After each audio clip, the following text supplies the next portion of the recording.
I never thought I would be the guy telling this kind of story. As the owner of a successful construction company, I prided myself on building solid foundations, both in my work and in my marriage. 6 years with Melissa, and I believed we had something unbreakable. Until that Tuesday afternoon, when I came home early from a business trip, hoping to surprise her with flowers. Instead, I was the one surprised hearing unfamiliar sounds coming from our bedroom. What I discovered changed everything: my wife in our bed with another man. But my response was not what either of them expected. Before I tell you how I handled finding my wife with her affair partner in our bed, let me know where you are watching from, and hit that subscribe button if you have ever had to rebuild your life after betrayal. 6 years ago, under the warm July sun, at my college roommate's barbecue, I met Melissa. She was standing by the cooler laughing at something someone had said, her blonde hair catching the sunlight. When our eyes met across the crowded backyard, something just clicked. I made my way over, nearly tripping over a lawn chair in my eagerness, and managed to introduce myself without sounding completely awkward.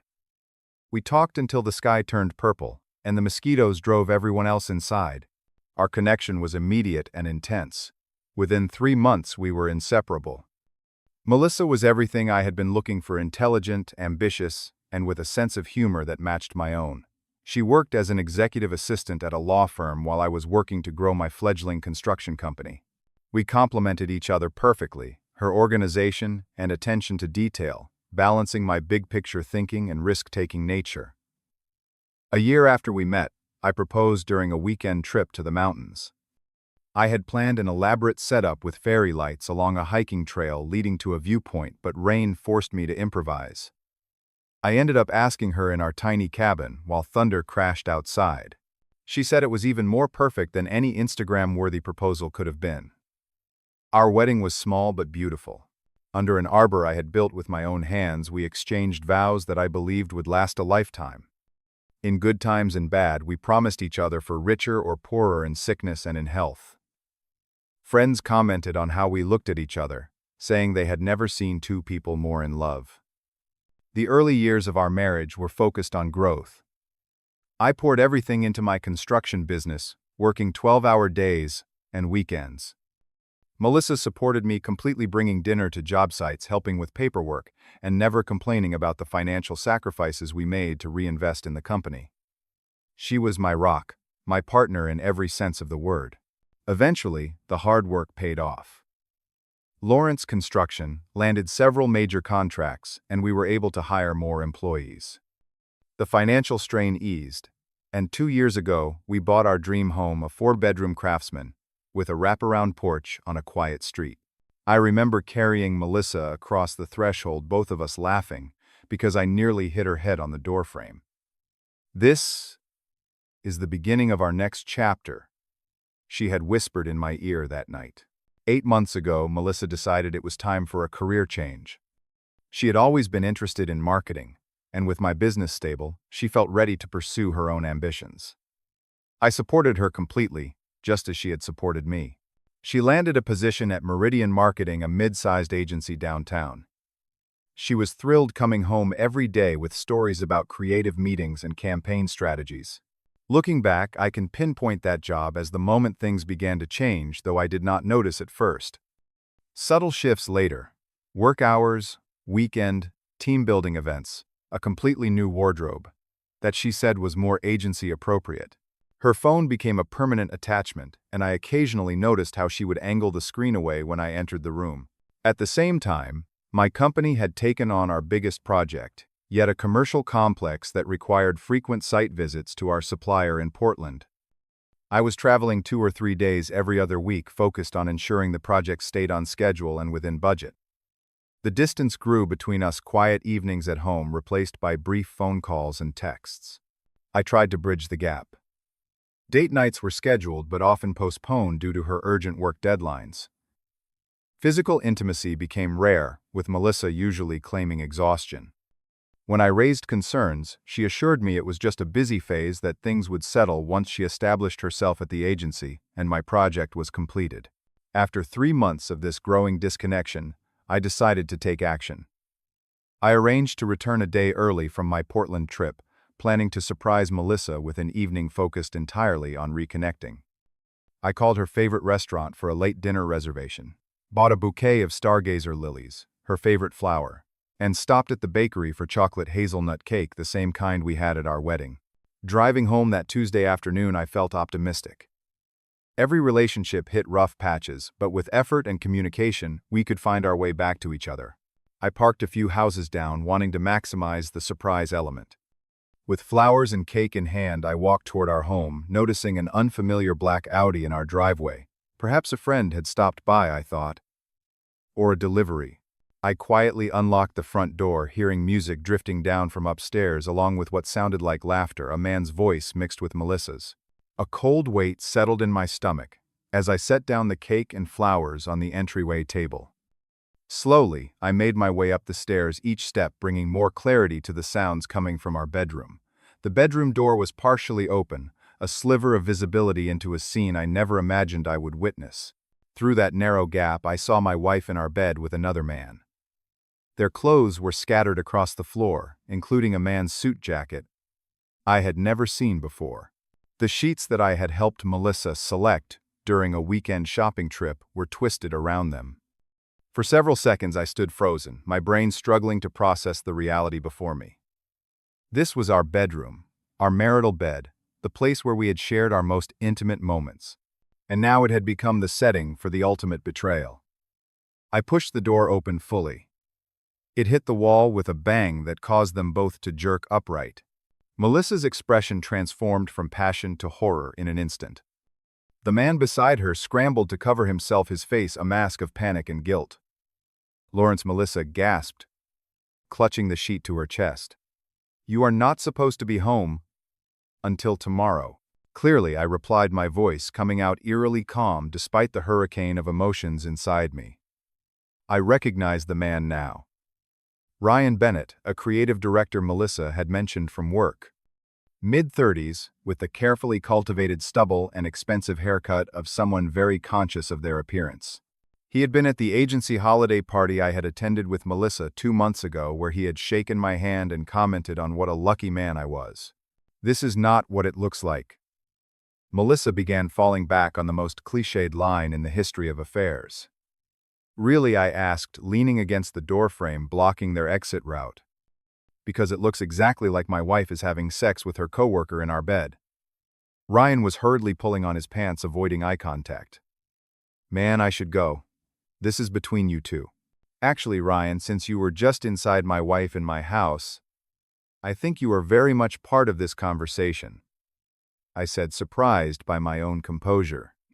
The construction worker part of me wanted to drag him out by his designer collar, but the rational part knew violence would only make the situation worse for me. "How long has this been going on?" I asked, looking directly at Melissa. She was crying now, tears smearing her makeup. "Lawrence, please. We can talk about this privately." "How long?" Each word came out like a separate sentence. 3 months, Ryan admitted when Melissa remained silent. But it was not planned. It just happened. "Things like this do not just happen," I replied. "You make choices. Multiple choices. To text each other. To meet up. To lie to spouses." Melissa found her voice. "We have been growing apart, Lawrence. You are always working. Always gone on business trips. I was lonely. And you are married with kids, right, Ryan?" I asked, remembering details from that holiday party conversation. His silence was confirmation enough. "Does your wife know where you are right now?" I pressed. "Please," he almost whispered. "Bethany cannot find out." "So you both decided that your temporary pleasure was worth destroying 2 marriages?" I asked, a bitter taste filling my mouth. More questions revealed ugly truths. This was not their first time together in our house in our bed. They had been meeting here regularly when I was traveling. Ryan had a convenient excuse about client meetings that allowed him to slip away from work. They had gone to dinner at restaurants, where my friends might see them laughing about the thrill of almost getting caught. After absorbing these details, I made a decision. "I want both of you to leave. Now." They exchanged confused glances. "You are not going to." Ryan trailed off, clearly expecting a physical confrontation. Hit you? No. But Melissa, you have 30 minutes to pack whatever essentials you need. Then I want you gone. This is my house too, she protested, finding a sudden defiance. Yes, and we will deal with that legally. But tonight you are not staying here. Where am I supposed to go? She asked, her voice small. That is not my problem, I replied coldly. Perhaps Ryan has a suggestion. Ryan looked terrified at the implication. I cannot take her to my place. Bethany and the kids. Of course not, I said with bitter sarcasm. That would be inappropriate, right? Having the woman you were just sleeping with meet your family. Melissa dressed quickly, while Ryan retreated downstairs. I followed him to ensure he did not take anything that was not his. He waited in his car while Melissa packed a suitcase, the silence between us in the bedroom, heavy with unspoken words and shattered trust. I never meant to hurt you, she said as she zipped up her bag. Yet you made conscious decisions day after day that you knew would destroy me, if I found out, I replied. So what you mean is you never meant for me to catch you. She had no response to that. With one last look around the bedroom we had shared for 2 years, she walked downstairs and out the door. I watched from the window as she got into Ryan's Audi. Neither of them looked back as they drove away. After they left, the house felt cavernous and strange, as if it had suddenly become a different place entirely. I stood in the entryway, noticing the flowers and cake. I had brought home a pathetic reminder of my naivete. With a sweep of my arm, I sent them crashing to the floor, the first physical expression of the rage building inside me. For hours, I moved through the house like a detective at a crime scene, finding evidence of their affair now that I knew to look for it. A man's watch in the guest bathroom. Wine glasses in the dishwasher from days when I was away. A different brand of condoms in her nightstand drawer than the ones we used. Our shared iPad revealed text messages I had never seen synchronized from her phone. They were explicit and numerous, dating back nearly 4 months. I learned Ryan had a reputation at the agency for pursuing new female employees, and Melissa had been his latest conquest. There were messages where they laughed about me, about my long hours and dedication to my business, as if my hard work was a character flaw rather than what had provided our comfortable lifestyle. Sleep was impossible that night. By morning, I had formulated a plan. My first call was to Michael Drummond, a divorce attorney who had handled legal matters for my business. He agreed to see me immediately, recognizing the urgency in my voice. Document everything Michael advised after hearing my story. Change the locks today. Secure your financial accounts. We will file for divorce citing adultery, though California being a no-fault state, it may not impact the financial settlement much. But evidence of the affair might give us some leverage in negotiations. I spent the day following his advice methodically. First, a locksmith changed every lock in the house.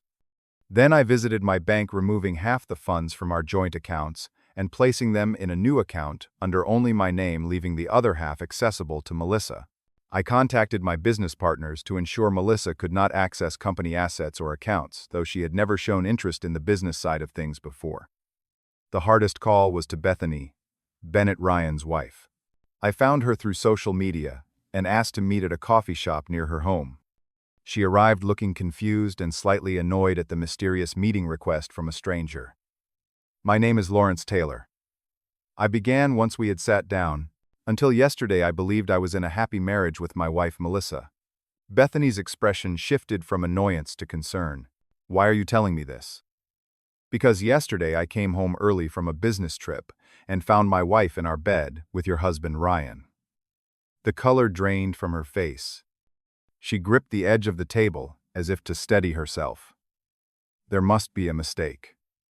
Wordlessly, I slid my phone across the table, showing her text messages between Ryan and Melissa that mentioned Bethany by name, discussing how to continue their affair without her becoming suspicious.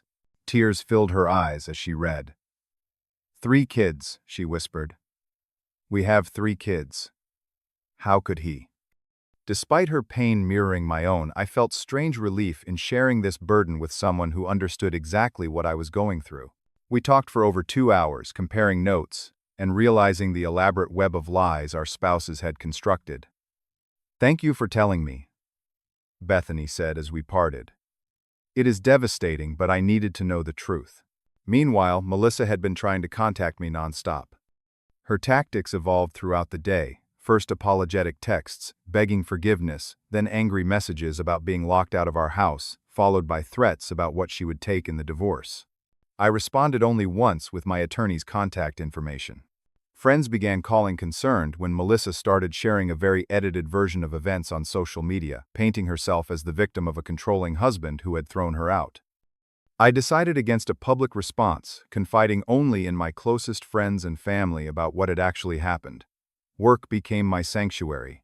I threw myself into the commercial project, extending my hours on site and exhausting myself physically to the point where sleep became possible again. The company had never been more productive, as if my personal pain translated directly into professional focus. 2 weeks after Discovery Day, Michael filed the divorce papers. Melissa responded with shock at the evidence. We had compiled photographs, text messages, even credit card statements, showing purchases made for Ryan. Her attorney advised her to settle quickly rather than drag things out in court where more details might become public. As for Ryan, his affair with Melissa imploded spectacularly once it was no longer a secret. According to mutual connections, he had broken things off with her almost immediately after being exposed, desperately trying to save his marriage to Bethany. His plan failed. Bethany filed for divorce and took their children to stay with her parents in Oregon. Melissa's attempts to rekindle their relationship were met with cold rejection. With both their marriages destroyed, the fantasy they had built crumbled under the weight of reality. Neither got what they thought they wanted, and both lost what they had taken for granted. 6 months after discovering the affair, my divorce from Melissa was finalized. The terms were as fair as could be expected, with the house remaining mine after buying out her portion. I could not bear to sell it despite the painful memories, but I did undertake a complete renovation, changing everything from the flooring to the wall colors. Most importantly, I replaced our bedroom furniture entirely, donating the old pieces to a shelter. The commercial project that had taken me away from home so frequently was completed ahead of schedule and under budget, earning Lawrence Construction a reputation for reliability that brought in more high-profile contracts. I expanded the company, hiring project managers who could handle site visits, allowing me to maintain a more consistent presence in town. Personally, I was still healing but making progress. Weekly sessions with Dr. Martin, a therapist specializing in betrayal trauma, helped me process my anger and grief. The goal is not to forget, he told me during one particularly difficult session, but to reach a point where the memory no longer has power over your present. One unexpected development was my continuing friendship with Bethany Bennett. What began as 2 betrayed spouses comparing notes evolved into a genuine connection based on mutual respect and understanding. We met for coffee, regularly sharing updates on our divorce proceedings and healing journeys. There was nothing romantic between us. Both of us too raw for that. But having someone who truly understood, provided comfort, neither of our other friends could offer. I keep asking myself if I could have prevented it somehow. Bethany confessed during one of our meetings, 9 months after Discovery Day. If I had been more attentive, less focused on the kids. That is exactly what they want us to think, I replied. That their choices were somehow our fault. But they made those decisions. We were just collateral damage. After a year, I felt ready to consider dating again. My first attempt was a disaster, a setup by well-meaning friends. That ended with me excusing myself early. When I realized I was comparing every gesture, every word to Melissa. But with time and more healing, I became open to new connections. I met Cassandra at a project site, where her architectural firm was collaborating with my construction company on an innovative community center. She was brilliant, passionate about sustainable design, and refreshingly direct. After several professional meetings, I asked her to dinner, making it clear this would be a date, not a business meeting. Full disclosure, I told her over appetizers. I am divorced. It was not amicable. Full disclosure back, she replied. I know. Small industry people talk. But I am interested in who you are now, not what happened to you before. We took things slowly, both bringing past relationship baggage that required careful navigation. Transparency became our foundation. We shared phone passcodes, Not out of obligation, but choice, discussed our schedules openly and checked in about boundaries regularly. When insecurities surfaced, as they inevitably did, we addressed them directly rather than letting them fester. Meanwhile, Melissa had reached out several times, especially after her relationship with Ryan disintegrated completely. "I made the biggest mistake of my life," she wrote in an email 6 months after our divorce was finalized. "I threw away something real for something that was just a fantasy. I miss our life together." I responded politely but firmly, wishing her well but making it clear that reconciliation was not possible. The trust was irreparably broken, and I had begun building a new life that did not include her. It was not about punishment but self-preservation. 2 years after that devastating discovery in our bedroom, I stood at the grand opening of Lawrence Construction's most ambitious project. Yet, an eco-friendly community complex with affordable housing units, small business spaces, and green areas. Cassandra stood beside me now, my fiancée, having accepted my proposal the previous month. Bethany was there too, with her new partner James, both offering genuine congratulations. The journey from betrayal to this moment had been arduous, filled with pain I would not wish on anyone. Yet standing there, cutting the ribbon on a project that represented new beginnings for so many families, I felt profound gratitude for where life had taken me. The greatest lesson I learned was that while we cannot control what happens to us, we can control how we respond. I could have chosen bitterness, revenge, or self-destruction. Instead, I chose to rebuild, to create something stronger and more authentic than what had been destroyed. Have you ever had to rebuild your life after betrayal or disappointment? Share your story in the comments below. Your experience might be exactly what someone else needs to hear right now. If this journey resonated with you, please hit the subscribe button and like this video so others facing similar challenges can find it. Consider sharing with someone who might need a reminder that they can survive their darkest moments. Thank you for listening to my story, and remember, sometimes the most painful endings become the foundation for our greatest transformation.